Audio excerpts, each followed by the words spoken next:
अस्सलाम वालेकुम दोस्तों, कैसे हैं आप। आज की वीडियो में हम बात करने वाले हैं बकरियों की वैक्सीनेशन शेड्यूल के बारे में। अगर आप गोट फार्मिंग करते हो या करना चाहते हो तो ये वीडियो आपके लिए बहुत ज़रूरी है, क्योंकि सही वैक्सीनेशन का टाइम ना मिलने से बकरियां बीमार हो सकती हैं या कभी मर भी जाती हैं। तो चलिए शुरू करते हैं।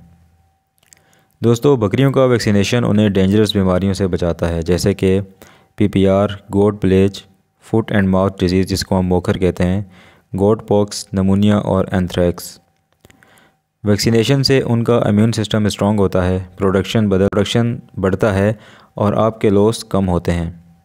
तो अगर आप चाहते हो कि आपका फार्म हेल्दी और प्रॉफिटेबल रहे तो वैक्सीनेशन का शेड्यूल फॉलो करना बहुत ज़रूरी है। अब चलिए देखते हैं स्टेप बाय स्टेप बकरियों का वैक्सीनेशन शेड्यूल। 1 से 2 हफ्ते की उम्र।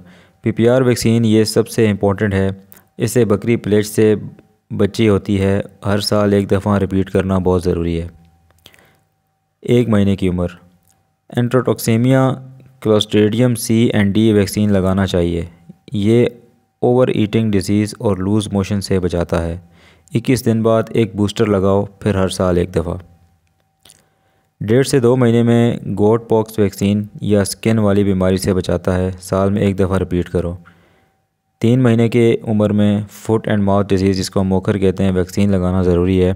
ये मुंह और पैर के ज़ख्मों से बचत करता है। हर 6 महीने बाद इसको रिपीट करना ज़रूरी है।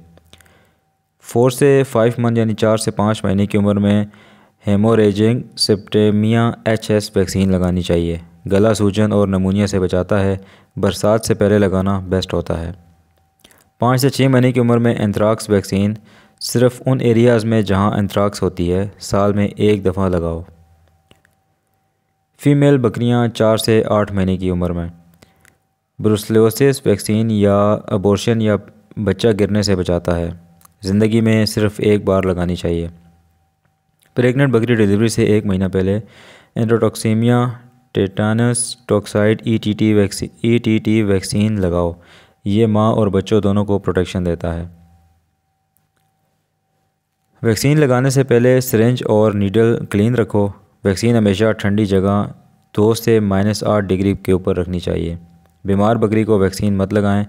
वैक्सीनेशन से पहले डीवर्मिंग, ख़ारिश की दवाई ज़रूर दो। हर वैक्सीन की डेट और बैच नंबर लिख लो ताकि रिकॉर्ड रहे। दोस्तों, अगर आप इस शेड्यूल को फॉलो करते हो तो आपकी बकरियां हेल्दी रहेंगी और प्रोडक्शन भी बढ़ेगी। अगर वीडियो पसंद आई तो लाइक करो, सब्सक्राइब करो और बेल आइकॉन प्रेस करो ताकि नए गोट फार्मिंग वीडियोस आप तक टाइम पर पहुंच सकें। और कमेंट में लिखो आप किस टॉपिक पर नेक्स्ट वीडियो चाहते हो, फीडिंग, डिवर्मिंग या ब्रीडिंग। मिलते हैं नेक्स्ट वीडियो में, तब तक के लिए अल्लाह हाफ़िज़।